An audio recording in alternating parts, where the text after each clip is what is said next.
troops of Sector 2 Operation FANSAN YAMMA have foiled an attempted abduction and rescued 14 kidnapped victims in Tsafe local government area of Zamfara State.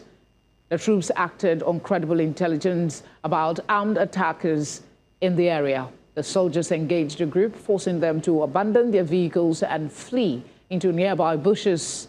A follow-up search led to the discovery and rescue of the captives. One victim sustained gunshot wounds and was taken to the general hospital for treatment, while no security personnel were injured.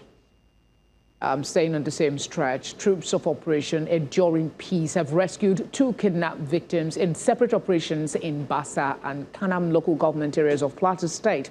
Now, the rescue followed intensified efforts to disrupt criminal and terrorist activities across the state.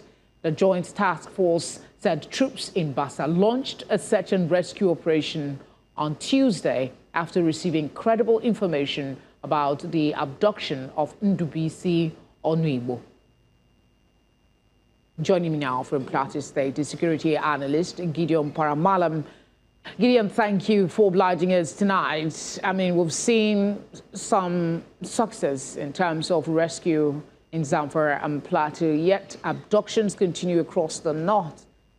What will be some of the practical measures that military and the police can put together to make this kidnapping a little or more increasingly difficult and costly for criminal groups? Thank you, dear Felicity, for this opportunity, but also highlighting some of the very minimal, if I'm allowed to use that expression, progress that we're seeing in Nigeria. What should our security be doing? Number one, intelligence gathering. Just from what you have shared, lots of intelligence, coordination between the citizens, people who live in those communities, and the security has helped to make it possible for those rescued operations to have taken place in Zamfara State and then in Bassa local government of Plateau State and Kanam local government. So it's intelligence. Second, our military, our security efforts, they need to continue to synergize effective coordination between the military, the police, the DSS, with respect to some of the terrorist hideouts. Third, it's absolutely necessary that the citizens of this country, those who live in those communities where many of these attacks are taking place, they need to make a commitment to cooperate with the security agencies. Even in places like the United States of America, in places like the United Kingdom, and in other places, even Europe, security agents are not magicians. They really cannot do everything. So they need intelligence. So I'm bringing us back again to the first point, that effective cooperation between the security agencies and the population, they need to continue to work in synergy to be able to confront these terrorists, these bandits, these kidnappers who continue to make life a mystery for the good people of Nigeria. I know this is not at the heart of today's conversation, but it's a conversation, it's a question that has come up more frequently with these kidnappings that we're having, and that's ransom payment. What is your thought about how Nigeria can better manage this situation? Because prior to now, the comments have been the federal government does not negotiate with terrorists or kidnappers or bandits, but these days we hear let's crowdfund and pay ransom. So what are your thoughts about negotiations and ransom payments that seems to be in increasing use? Yeah, thank you.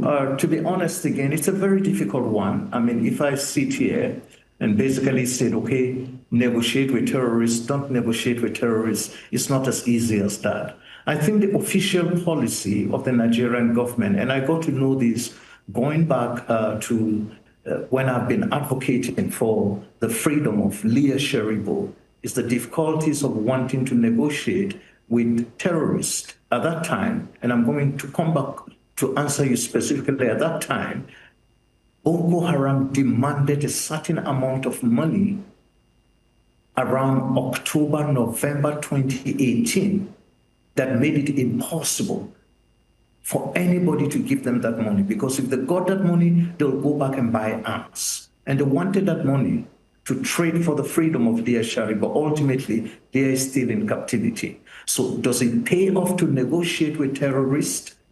Sometimes, yes. Most times, no.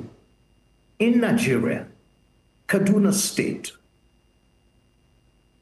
in particular, there are cases in which people have paid money to these kidnappers, to these bandits. They've collected the money and still proceeded to kill the victims.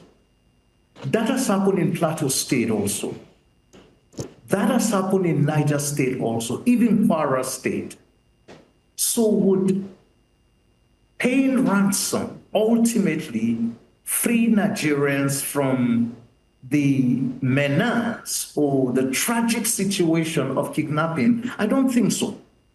So there's got to be a combination of multiple approaches. All right. If you say you won't negotiate, they'll end up killing your relative. So relatives, honestly, they just don't have a choice.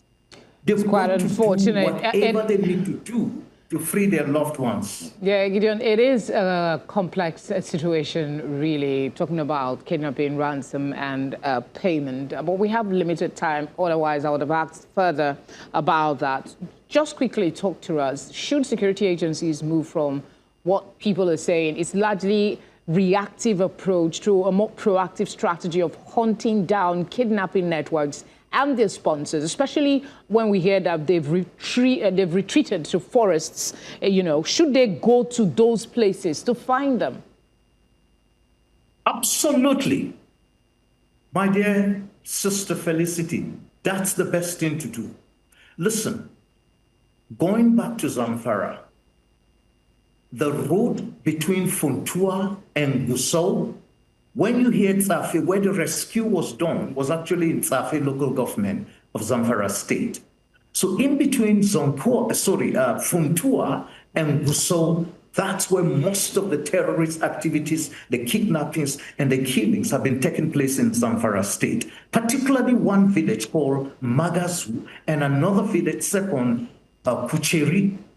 So if some of us could be able to highlight some of these names, how come the military cannot go to those particular areas, condone them off, and operate to root out the terrorist?